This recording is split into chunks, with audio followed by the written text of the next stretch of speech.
Saiu a season finale da segunda temporada de The Last of Us. E aí, o que você achou? Eu confesso que me decepcionei bastante com o final. Vem ver comigo depois da vinheta.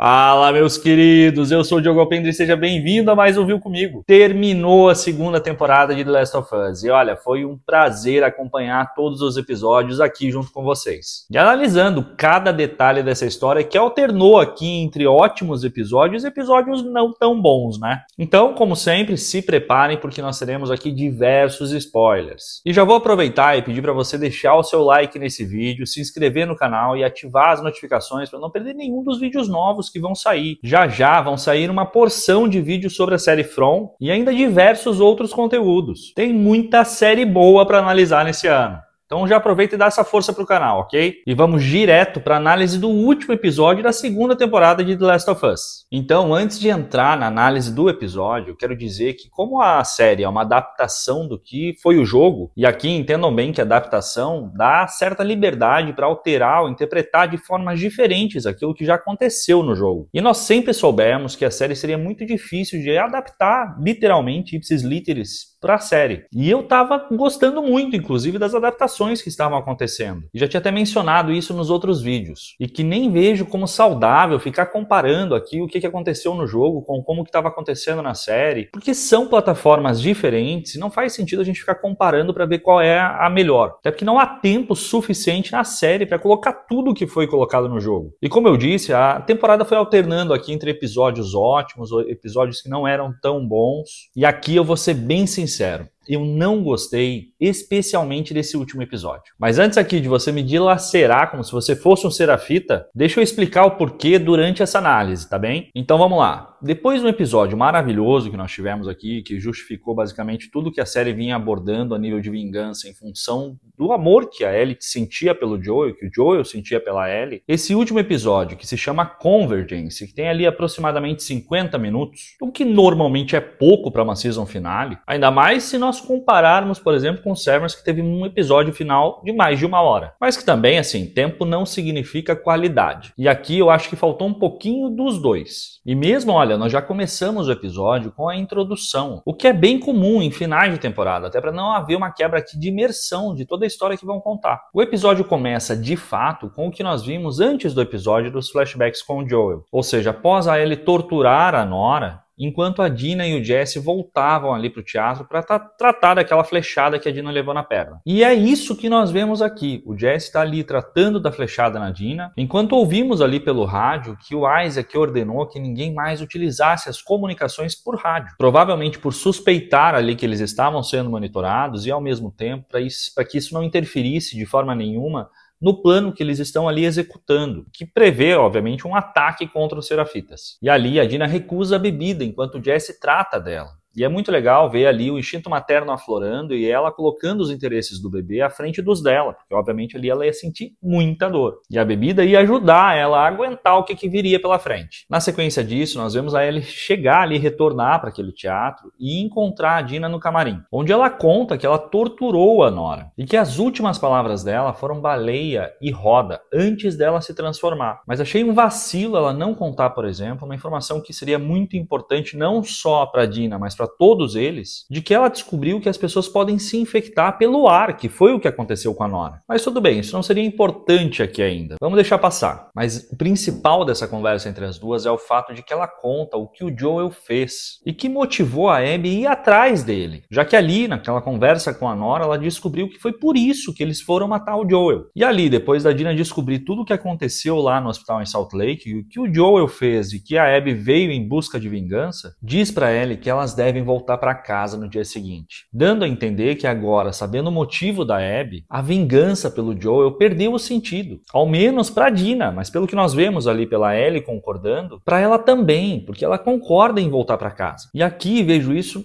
talvez não como uma inconsistência, mas como uma oscilação do roteiro. A Ellie ali não deu sinal de querer continuar. Mesmo sem ela ter informações, a lógica seria ela tentar monitorar eles e investigar para ter pistas e não abandonar tudo e ir embora. Até porque, como ela mesmo disse, ela achou que seria mais difícil ter essa sensação de torturar alguém e de obter respostas. Ela está muito mais fria e cega pela vingança, Mas aqui ela aceita voltar sem pensar duas vezes. E eu compreendo e até achei bonito e emocionante ali a forma como ela contou pra Dina de tudo aquilo que o Joel fez e dizendo que talvez a Nora não tenha merecido tudo que ela sofreu, mas há poucas horas atrás foi ela mesma quem destruiu a menina com o cano e disse que nem foi tão difícil. Pensa numa pessoa confusa. Na manhã seguinte, a Ellie e o Jesse arrumam suas mochilas ali para irem atrás do Tommy e a Dina dá a pulseira para Ellie, dizendo que aquilo ali é para dar sorte. E o que funcionou bastante mais adiante. Mas já falamos sobre isso. Aqui eles se despedem ali e a Ellie e o Jesse saem. E eu achei aqui injusto a Dina não ter contado sobre a gravidez pro Jesse. Gente, se tem uma coisa que nós temos certeza nessa série é de que a vida não é justa. Então até que faz sentido. Eles seguem ali sentido a livraria e a Ellie pergunta pro Jesse como ele encontrou o teatro. Ele conta que após eles encontrarem e chegarem na cidade, eles encontraram a Shimmer ali na loja de discos, depois viram a marca da WLF na estação de TV, seguindo exatamente os passos da Ellie e da Dina. E depois disso se dividiram e foram procurar no raio de 6 quilômetros.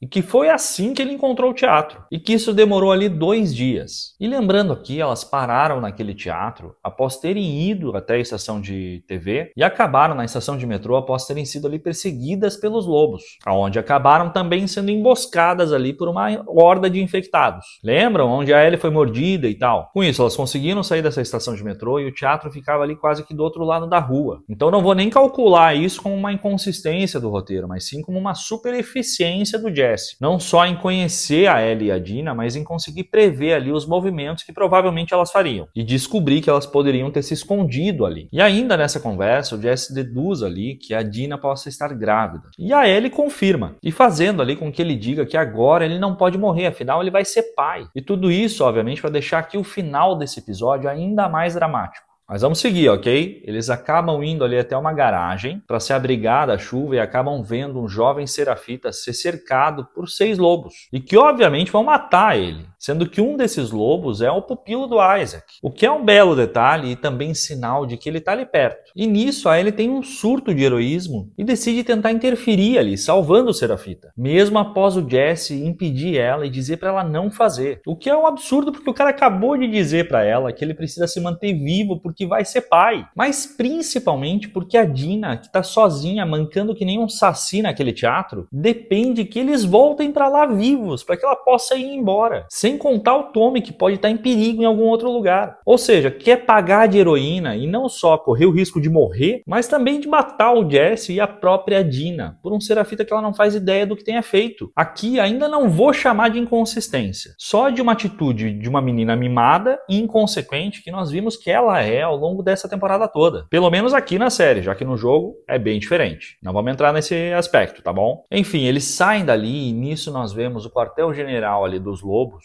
com a Sargent Park, a mesma que perdeu o filho lá pelos esporos naquele hospital, dizendo ao Isaac que a tempestade é a zona de convergência, e aqui temos o nome desse episódio. E nessa conversa entre os dois, ele pergunta sobre a Abby e ela diz que o grupo dela está desaparecido, deixando aqui o Isaac com a pulga atrás da orelha e dizendo que embora eles tenham muitos manes, o que é um trocadilho legal em inglês, hein? Se nós pensarmos em many manes, embora eles usem ali a lot of manes. Enfim, embora tenham também Owens e Mel suficientes, eles só possuem uma Abby. E é nesse diálogo que eles querem construir aqui a nossa percepção de que a Abby é incrível, uma ótima militar, e o Isaac deixa claro ali que muito provavelmente a Sargento Park e ele vão estar mortos pela manhã, mas que aquele exército deles, que se chamam de lobos, mas que na verdade são ovelhas, precisam ter alguém para seguir. E ele planejava que a Abby fosse ser essa líder. Ou seja, a Abby é super qualificada, tanto ou até mais do que o próprio Isaac. E é isso que esse diálogo quer nos dar de informação. O Isaac não planejou que o pupilo dele, que segue ele desde 2018, como nós vimos nos episódios anteriores, ou seja, segue ele há 11 anos, não é a pessoa ideal. A pessoa ideal é aquela menina que chegou em Seattle há 5 anos atrás, porque o grupo de vagalumes dela foi assassinado por um cara, pelo Joel, e que levou esses mesmos 5 anos para encontrar o Joel e se vingar vingar dele, e que no caminho quase morreu por infectados, e que foi salva pelo próprio Joel, e que se vingou dele da forma mais psicopata e fria possível. E que nesse final de episódio aqui, surge no teatro do nada, quase como se tivesse sido teletransportada. Ela realmente é a pessoa mais confiável e adequada para comandar esse exército de lobos depois que o Isaac morrer, demonstrando aqui que faltou um Jesse pro lado dos lobos, né? Esse sim é competente. Mas vamos seguir adiante, porque ainda não é exatamente por isso que eu não gostei desse episódio final. Mas vamos ativar aqui a tal da suspensão de descrença. Voltando pro episódio. O Jesse e a Ellie chegam na livraria, que era o ponto de encontro com o Tommy, e ele não tá lá. E enquanto eles esperam ali, a Ellie pega um livro para dar de presente pro bebê da Dina. E o livro que ela escolhe é bem simbólico e chama-se O Monstro no final desse livro, fazendo alusão aqui à própria Ellie e também a Abby ao longo de toda essa segunda temporada, e que vão se tornando um monstro no final de toda essa história. Outro detalhe interessante aqui é a mensagem atrás de onde o Jesse está sentado, dizendo que toda história tem uma moral, se você conseguir encontrá-la. E aqui o Jesse conta sobre ter se apaixonado por uma garota que passou por Jackson há algum tempo e como ele abriu mão desse amor, dessa paixão, por gratidão por ter sido educado e criado pelas pessoas, pela comunidade de Jackson e por ter sido treinado para ser o sucessor da Maria, liderando toda aquela comunidade. Ou seja, ele sabe e trabalha para ser um novo líder daquela comunidade e aceita essa responsabilidade. E nisso dando uma lição de moral na Ellie, jogando na cara dela que ela é o oposto. E como ela vestiu bem a carapuça, hein? E ainda ouviu do Jesse que se ele tivesse ido atrás dessa menina, quem teria salvo ela ali em Seattle? Realmente, né? Nisso, o rádio é acionado por um bando de lobos que está sendo atacado por um sniper. E eles deduzem ali que seja o Tommy, afinal, os serafistas não usam armas. E o Tommy é mesmo um excelente atirador, como nós já vimos em episódios anteriores. E embora já tenham dito ali para não utilizarem os rádios, o cara dos lobos ali pede socorro pelos rádios. A gente pode colocar aqui na conta do desespero, né? Mas poderiam ter sido um pouco menos óbvios. Nisso, a Ellie e o Jesse se mandam pro cais atrás do Tommy. E no caminho, ele tenta abrir a porta do jeito mais bizarro possível, puxando uma porta, sendo que ela abre para fora. Eu não entendi essa cena, talvez ele estivesse ali tentando dar a entender de que havia um obstáculo atrás da porta ou alguma coisa assim. Porque ele ficou ali batendo a porta contra um batente. Totalmente desnecessário, eles podiam ter pulado isso. Enfim, ele sobe até o alto de um prédio para conseguirem se localizar. E ali, enquanto eles veem toda a costa, aí ele vê a roda gigante e o desenho da baleia na parede do aquário, ligando os pontos com o que a Nora disse e dizendo que é ali que a Abby está escondida. E enquanto ouvem ali os tiros do Tommy e o Jesse tenta traçar uma rota para o lugar para tentar ajudar o Tommy no que ele estiver fazendo, a sede de vingança bate na Ellie. Ela esquece do Tommy e diz que eles precisam ir atrás de um barco para irem atrás da Abby, inclusive ignorando a própria lógica e dizendo que o Jesse nem sabe se é o Tommy que está lá, sendo que até 5 segundos atrás ela sabia e estava indo até ele. Que bizarro. Ainda diz que o Tommy consegue se virar sozinho. E ainda lembra da votação ali para mandarem uma equipe de Jackson para Seattle, o que serve só para o Jesse contar para ela, confessar para ela que votou contra o envio dessa equipe. E olha só, hein, exatamente como nós tínhamos deduzido no vídeo análise do episódio 3.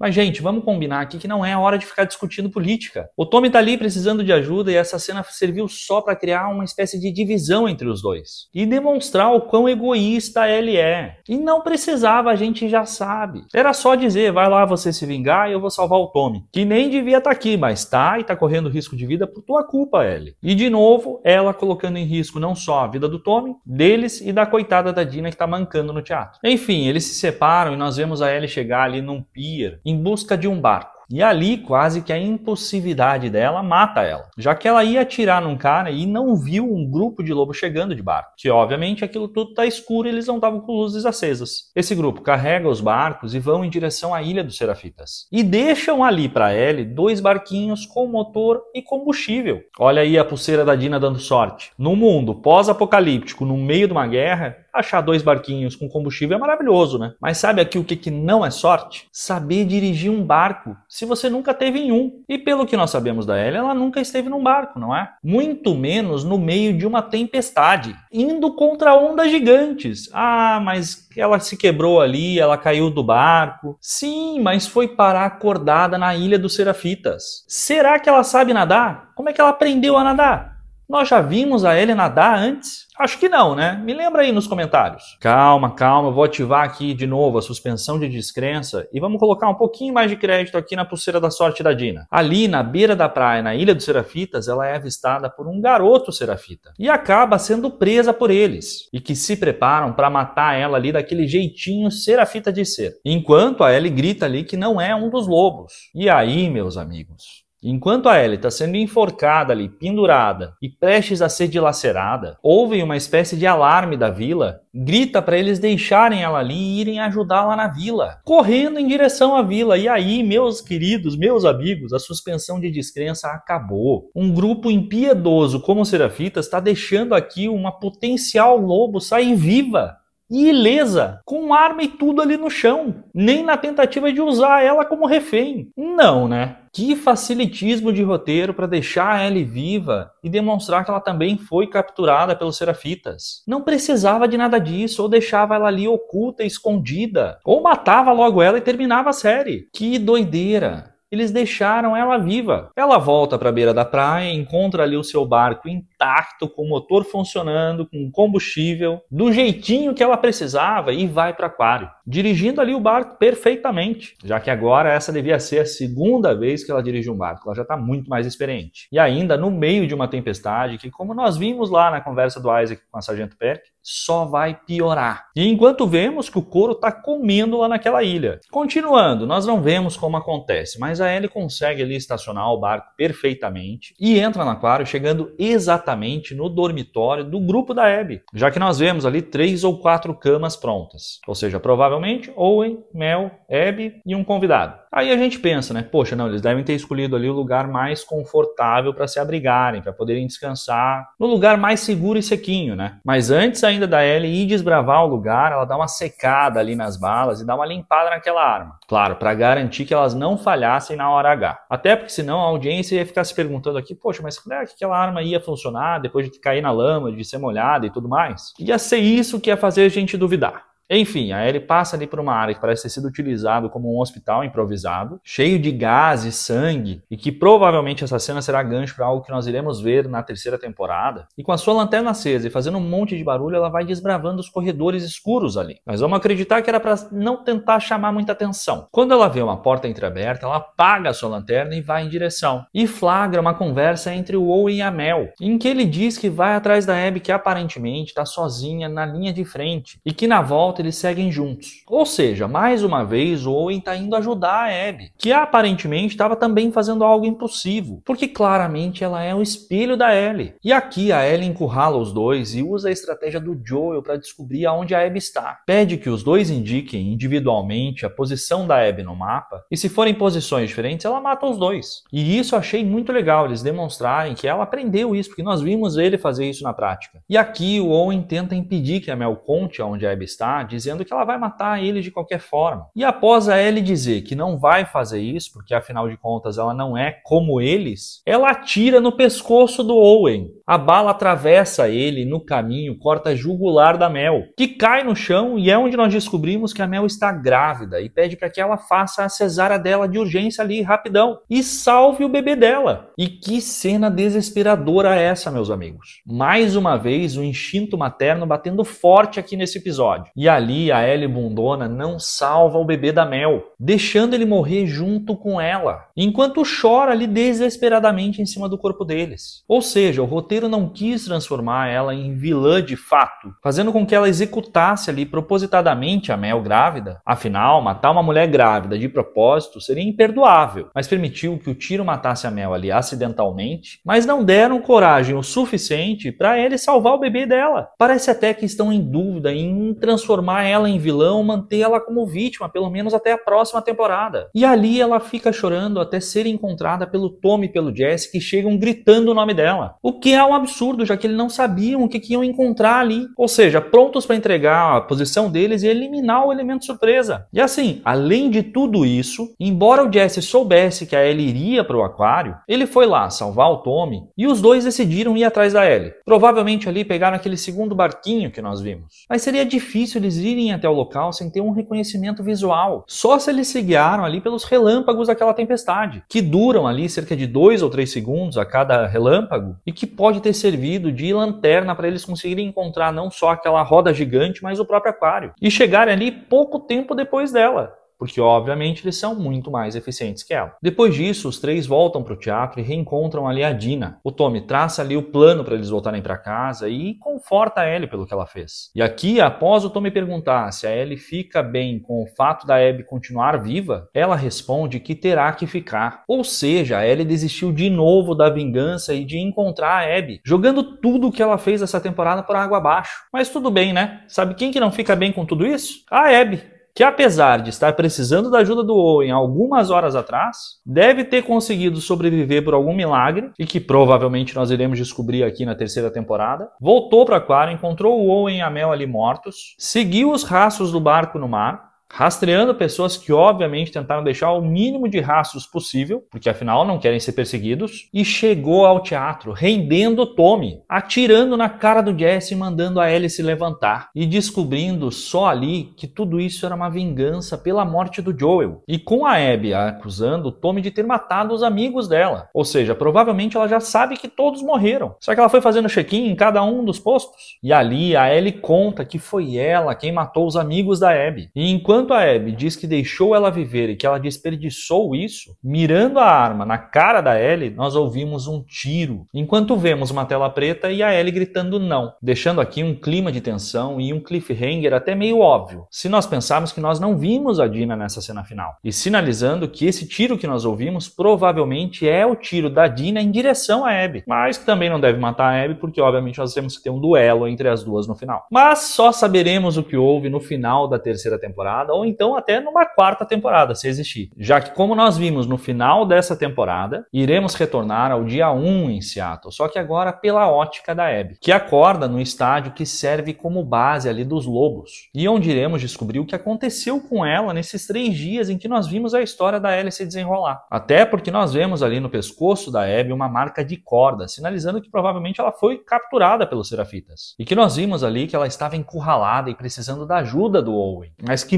mesmo assim ela conseguiu chegar lá. Afinal, talvez ela também tenha ali uma pulseira da sorte, um relógio, alguma coisa. Mas só veremos isso na terceira temporada. Enfim, como vocês devem ter reparado, apesar de ter gostado da maioria dos episódios da segunda temporada, e até da segunda temporada como um todo, na média, e aceitado a forma como a Ellie foi retratada aqui desde a primeira temporada, como insegura, como imatura, inconsequente. Isso para mim era até mais consistente, porque ia de fato ao encontro de tudo aquilo que nós vimos desde o início da primeira temporada. E pela própria forma como o Joel protegia ela. Mas esse episódio final, embora tenha atuações excelentes, inclusive da Bella Ramsey, teve uma forçada de roteiro em coisas que matariam facilmente a Ellie. E jogou a responsabilidade disso para a pulseira da sorte da Dina e nos facilitismos claros desse roteiro. E se nós eliminarmos isso, na média foi uma temporada muito boa. Se você deixar essas coisas passarem, incluindo o final dessa temporada, cria claramente na audiência um interesse em saber o que vai acontecer em seguida, garantindo que os fãs da série assistam a terceira temporada, mesmo contando a história pela ótica da Abby, que não é interessante para quem não conhece, através da história do jogo. E nem vou cair aqui no erro de comparar com o jogo, porque o jogo é impecável, não só na forma como conta a história, mas pela construção da personagem da Ellie, que é diferente do que acontece aqui. Você acredita na Ellie dirigindo um barco, você acredita na Ellie sobrevivendo no jogo, mas na série fica um pouco difícil, depois de todas as inconsistências que ela teve ao longo da temporada, sendo impossível e se colocando em risco por diversas vezes, tendo que ser salva pelas outras pessoas. Chega a doer não torcer mais pra Ellie sobreviver. Ela só faz besteira e não justifica as atitudes dela pra torcermos por ela. Sem contar que essas atitudes acabaram matando o futuro de Jackson, o que reforça aqui a minha teoria de que depois que eles contarem a história da Ellie, provavelmente a HBO vai querer criar um spin-off contando a história da cidade de Jackson, com um conflito claro entre o Seth e os apoiadores dele e o grupo da Maria e quem for o sucessor dela, que agora não será mais o Jesse. O que vocês acham? Faz sentido uma história assim? Você assistiria um spin-off desse? Continue acompanhando o canal. Nós teremos muito conteúdo pela frente e comente aqui embaixo se você gostou do final dessa segunda temporada e quais são as suas expectativas para o futuro da série. E se gostou desse vídeo, não esquece de deixar o like, isso ajuda muito. E se você não tinha visto nada disso, agora você viu comigo.